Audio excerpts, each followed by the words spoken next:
আসসালামু আলাইকুম, সবাই কেমন আছেন? আশা করি আমার ভাই ও বোনেরা আপনারা সবাই ভালো আছেন। তো আজকে আমি একটা আমল নিয়ে কথা বলবো, সেটা হচ্ছে হারিয়ে যাওয়া জিনিস কিভাবে আপনারা ফিরে পাবেন। অনেক সময় দেখা যায় মূল্যবান অনেক গুরুত্বপূর্ণ জিনিস হারিয়ে যায়। তো সেটা আপনারা কিভাবে খুঁজে পাবেন, আজকে সেটা নিয়ে আলোচনা করব। তো ভিডিওটা একটু লম্বা হবে, তারপরে আপনারা এই জিনিসটা একটু দেখতে থাকুন শেষ পর্যন্ত। একটা পরীক্ষিত আমল, আমার জীবন থেকে আমি এটা নিয়েছি। তাহলে আর কথা না পারি আমরা মূল ঘটনায় চলে যাই। অনেক দিন আগে আমার হাজব্যান্ড একটা অ্যাক্সিডেন্ট করে। অ্যাক্সিডেন্টাল একটা ঘটনা ঘটে আর কি তার জীবনে। তো আমি রাতে এই খবরটা পাই।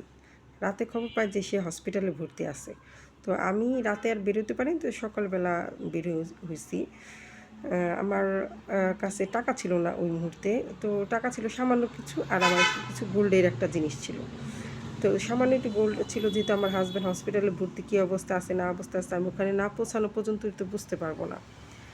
তো আমি করলাম কি, যে স্বর্ণটারে একটা টিস্যু পেপার দিয়ে পেঁচায় আমার ব্যাগের সাইডে রাখলাম। তারপর আমি রওনা দিলাম হসপিটালের উদ্দেশ্যে। আলহামদুলিল্লাহ যায় দেখি আমার হাজব্যান্ডের তেমন কোনো একটা হয়নি, কারণ আমার যদি বেশি কিছু টাকা খরচ হতো তাহলে আমি গোল্ডটা বিক্রি করে ফেলতাম। ওখান থেকে আমি আমার হাজব্যান্ডকে নিয়ে আসি। আমার আর স্বর্ণের কথাটা মনে ছিল না। তো হঠাৎ একদিন, মানে কিছুদিন, মানে 10-12 দিন পরে হঠাৎ মনে হয়েছে কী ব্যাপার, আমার তো স্বর্ণের জিনিসটা ওই ব্যাগের সাইডে রাখছি।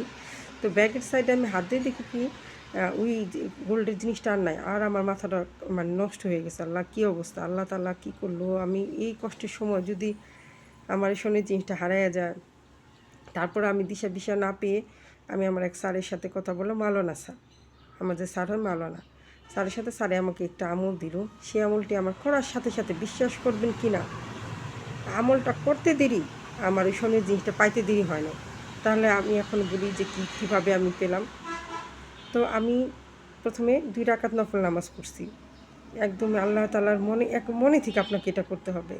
আর 2 রাকাত নফল নামাজ পড়ছি। যে কোনো সূরা দিয়ে আপনি নফল নামাজটি পড়তে পারেন। নফল নামাজে পড়ার পরে আপনারা কী করবেন, আল্লাহর কাছে দোয়া করবেন, হে আল্লাহ, আমি যাতে এই হারানো জিনিসটা ফিরে পাই। নামাজ পড়া শেষ হয়ে যাওয়ার পরে আমি করছি 40 বার ইন্না লিল্লাহি ওয়া ইন্না ইলাইহি রাজিউন, এটা পড়তে হবে। মানে এটা পড়া অবস্থায় আপনাকে খুঁজতে হবে। যেমন ইন্না লিল্লাহি ওয়া ইন্না ইলাইহি রাজিউন একবার পড়লেন, তারপর কর গুনে গুনে আরেকবার পড়বেন ইন্না লিল্লাহি ওয়া ইন্না ইলাইহি রাজিউন। বিশ্বাস করবেন কি না, আমি 10 বার পড়ছি। পড়ার পর হঠাৎ করে আমি আমার একটা ছোটো ইয়ের বক্স আসলে, ওখানে হাত দিয়ে দেখি কি স্বর্ণের ইটা রয়ে গেছে।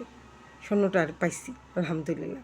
বিশ্বাস করবেন কি না আপনারা, এটা অনেক বড় একটা পরীক্ষিত আমল। তাহলে আমি আপনাদেরকে বলি কি করতে হবে।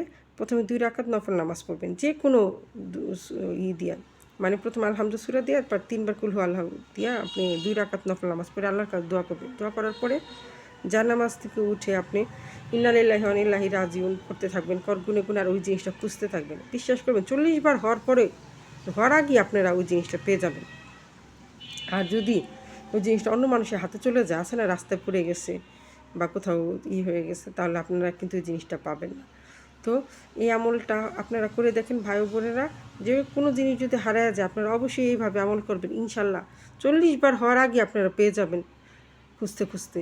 তাহলে কি করতে হবে, আপনাদের 2 রাকাত নফল নামাজ পড়তে হবে, এবং 2 রাকাত নফল নামাজের শেষে আপনাদেরকে ওযু অবস্থায় ওই জানামাজ থেকে উঠে পাক পবিত্র অবস্থায় উঠে আপনাকে ইন্না লিল্লাহি ওয়া ইন্না ইলাইহি রাজিউন এটা করগুনে পড়তে থাকবেন আর খুঁজতে থাকবেন। 40 বার হওয়ার আগেই আপনারা পেয়ে যাবেন। আর যদি না পান, 40 বার হওয়ার পরে আপনারা পেয়ে যাবেন ইনশাল্লাহ।